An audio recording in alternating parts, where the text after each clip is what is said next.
Друзья, самый распространенный комментарий в последнее время, типа вот-вот, и мы увидим Искандер или увидим Калибр, и знаете, меня это, откровенно говоря, бесит. Выгоняешь М46, выгоняешь два танка, МТЛБ, БМП-2, все это стреляет в одну точку, и типа ты смотришь на просмотр и думаешь, там должно быть 10 миллионов, а там типа миллионы, то набирается за полгода. И я подумал, наверное, вы устали, ребятушки, от этих всех больших взрывов. Немножко нужно отдохнуть. И давайте сегодня проведем с вами выпуск в стиле лакшери. Ну, вообще-то, сегодня будут тоже взрывы.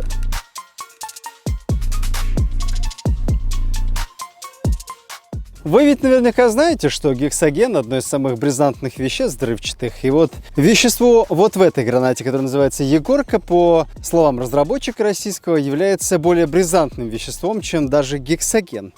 А вот здесь его еще значительно больше. То есть граната F1, начиненная этим взрывчатым веществом. Сегодня мы посмотрим, насколько сильнее будет разлет осколков. И главный гость сегодняшней программы – это термобарическая граната, которая называется РГ-60ТБ. Была разработана в 2000-х годах, поставлена была и разработана была в Сергиевом Посаде на одном из заводов. И сегодня мы посмотрим, на что она способна. Вообще-то весит она 350 грамм, 245 взрывчатого вещества здесь. Это хорек. Офигеть. Прикиньте, хорек. Привет, хорек. Хорек, куда ты сваливаешь? Нет, остановись. Офигеть. Прикиньте, он вот сюда залез. Хорек. Вон он, хорек. Вот он. Ой, Че?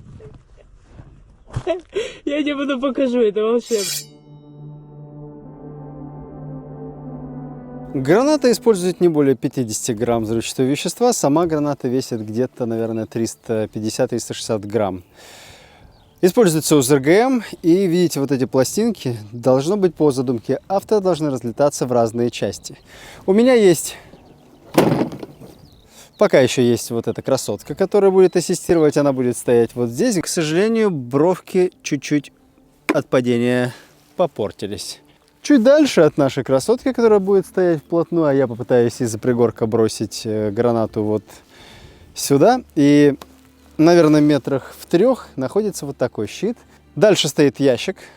Он тоже находится буквально в 3 метрах.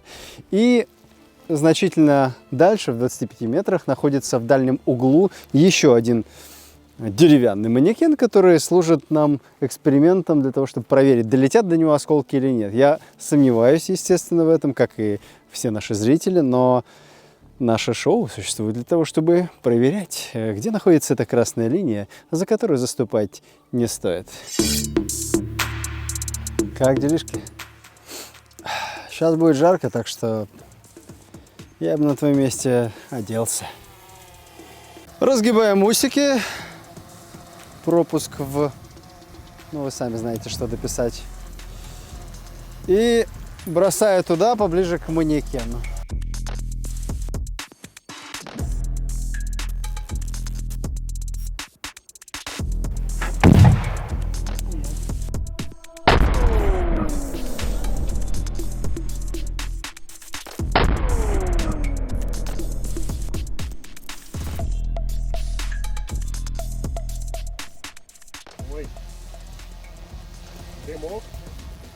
Итак, господа, делюсь с вами интересным размышлением. Сейчас изо всех щелей лезет реклама всяческих наушников. Китайских, российских, тюменских, каких угодно еще. И вот у меня вопрос. Ну неужели кому-то еще нужны наушники?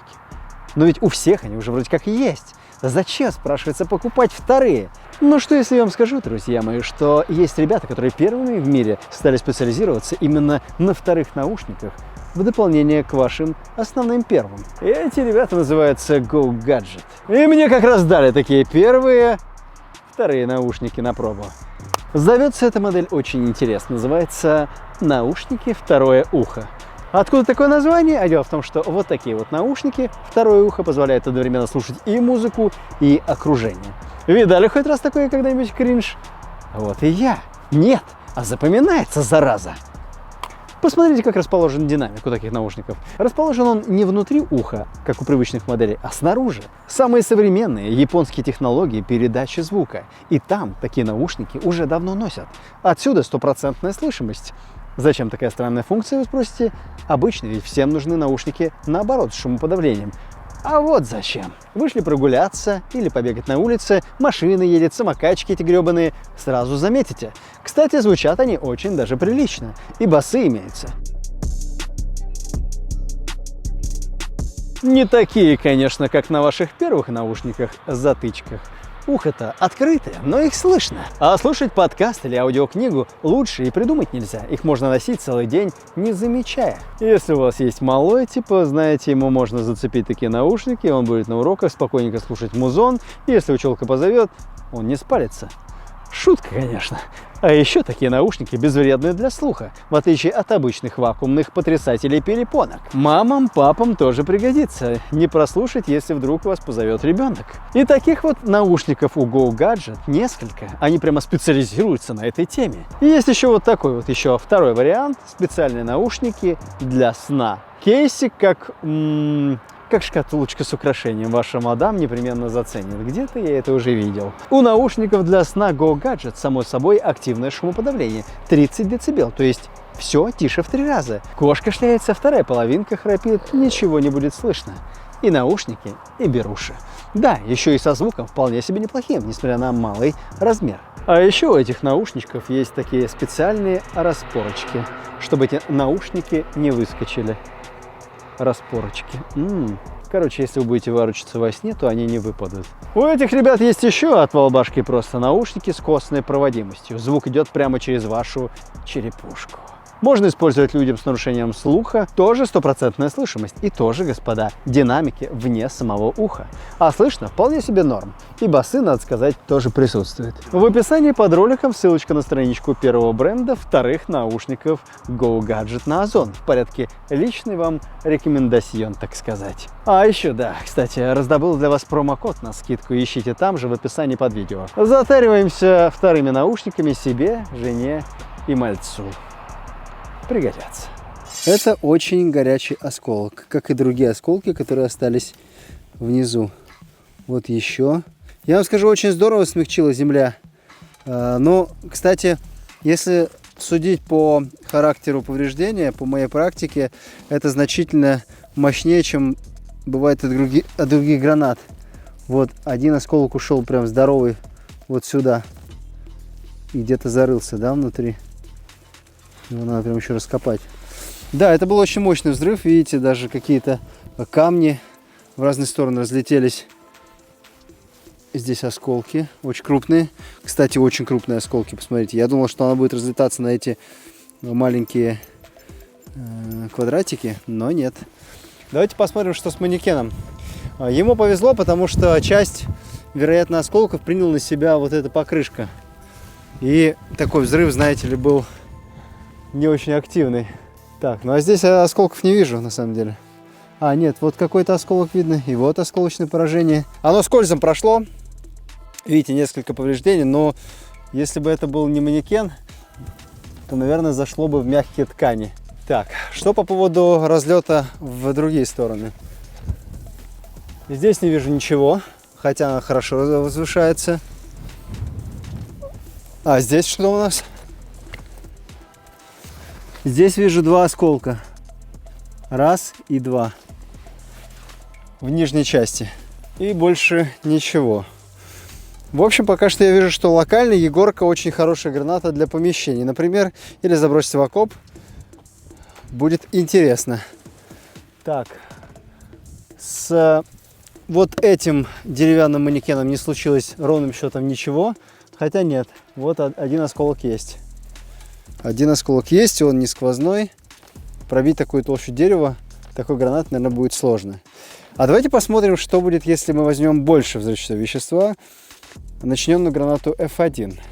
Там же была, типа, на 3D напечатанная история, а здесь будет заводская история. Советские инженеры не зря все продумали именно так. Давайте взорвем ее.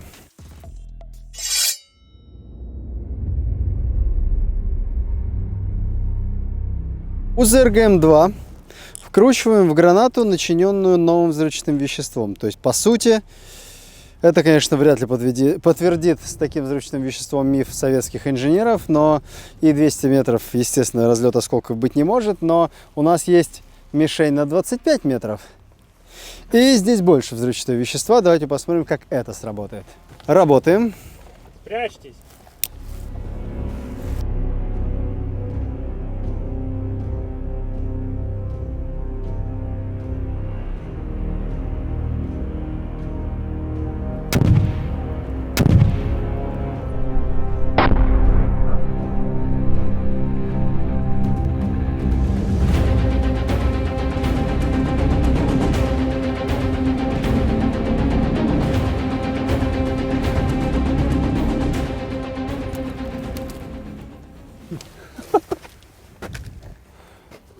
Это было повеселее.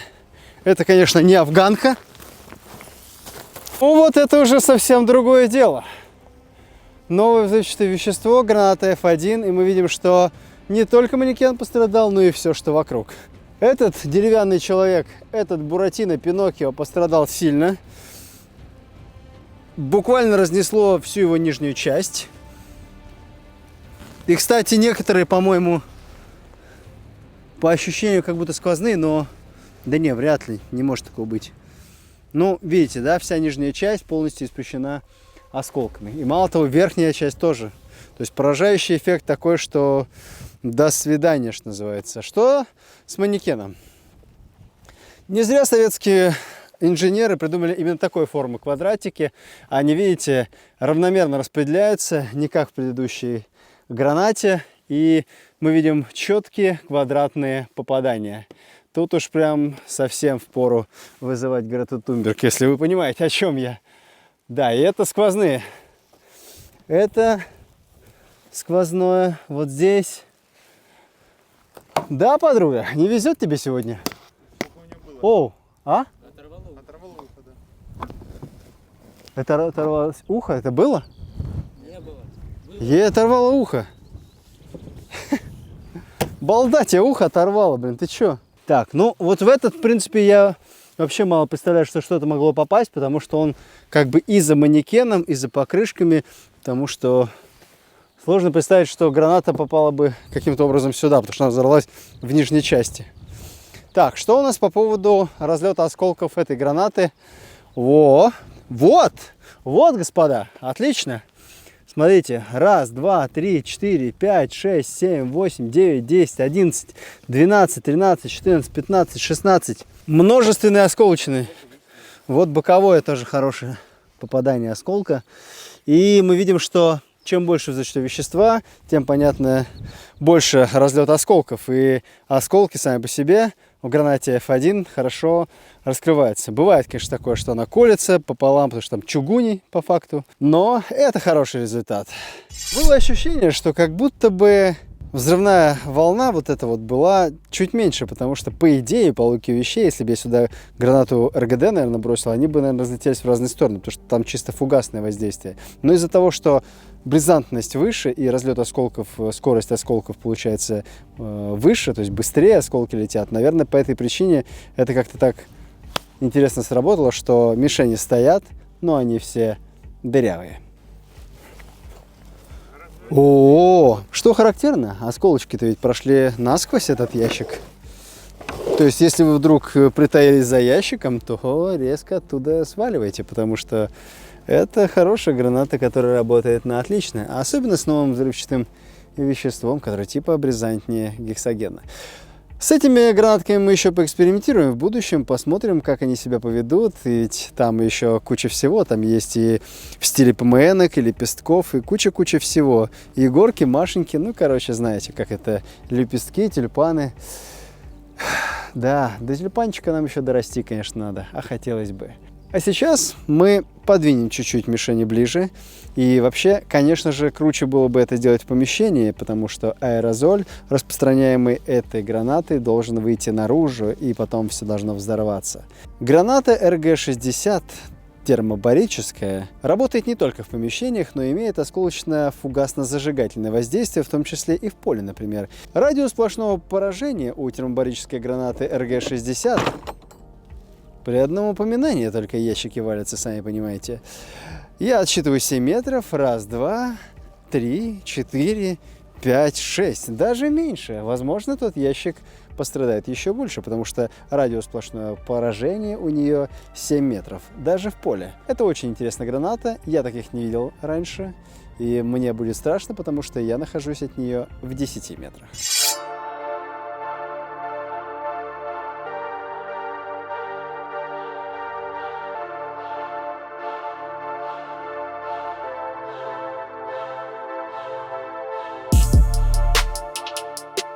Красотой твоей, манящей белой кожи, белизной твоих лысеньких волос восхищаюсь я, ты мне всего дороже. Поэтому я эту красотку поставил вниз и, так сказать, как лепестками роз сейчас вниз заброшу вот эту термобарическую гранату РГ-60. И тут принцип действия такой. В гранате РГ-60 термобарической помимо запала есть еще два заряда. Первый заряд предназначен для того, чтобы взорваться и раздробить упаковочку, так сказать, и высвободить на свет аэрозоль, который должен поджечься уже вторым зарядом. Так ли это? Так ли это страшно? Вообще-то я прочитал, что взрыв этой гранаты эквивалентен 600 граммам тротила. Так это или нет? В любом случае придется сейчас проверить, ведь без этого вы никуда не уйдете. И если кто-то еще не подписан на Бусти, то подпишитесь. Отхожу в свой уголочек и под ноги этой красотки буду бросать. Да. 600 грамм тротила, это вам не хоть бы хны. Это первая граната термобарическая в моей жизни. Так что можете меня с этим поздравить. Я надеюсь, не сильно далеко распространяется этот всплеск вещества. Are you ready?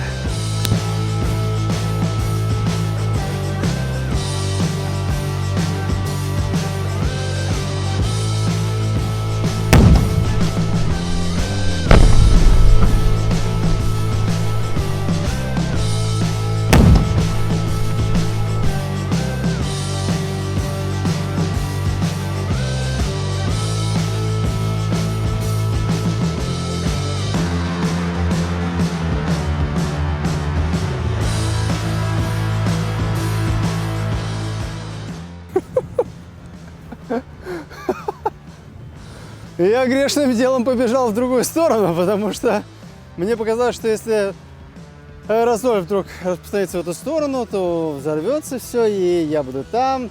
И я бы этого не хотел. Колено манекена. Да, в прошлом выпуске я пытался разыграть патч «Склонен к насилию». Знаете, это про нашу программу.